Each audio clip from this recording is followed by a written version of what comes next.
Wilson, this is one of the authors that I use as resources, explains that Hebrews often made use of block logic, which is expressed in self-contained units or blocks of thought. These blocks did not necessarily fit together in any sort of obviously rational or harmonious pattern, particularly when one block represented the human perspective on truth and the other represented the divine. Well, you remember what we drew last week? The Greek says it's all got to make sense, and it's got to be on the timeline. Everything has to follow the other.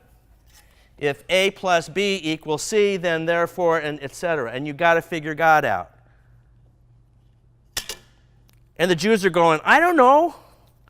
This happened, and then 5 years later, this other thing occurred over here, and I just have these blocks, and they're kind of floating around out there. But you know what? God showed up every time, and it looked different, and it felt different, but he just convinced me that I'm really important to him.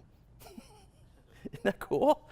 You know? And I don't have to figure out all this stuff of saying the majestic and the this and the that. You know, it's yes, he's all those things, but that doesn't fix your stuff. It doesn't get into your personal stuff. And that's what he wants to do, is intervene in our personal stuff. Okay.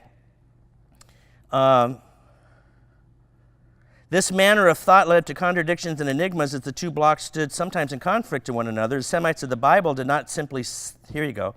The Semites of the Bible times did not simply think truth, they experienced truth.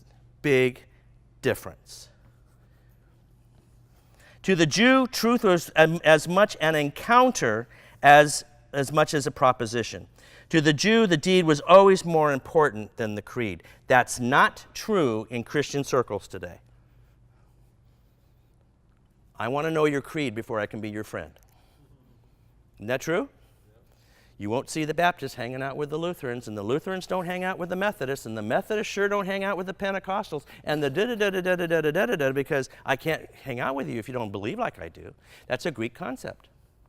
The Hebrews are going, hey, would you tell me your story, Steve? Because I have some block stuff, and I just shared that whole thing with the wall. What are some of your stuff? And see, you get together, and you're saying, you know him too? It's an encounter, because I want to hear his stories. I want to hear his circles.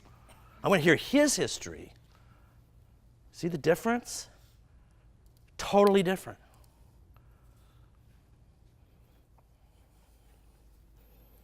God looking for witnesses.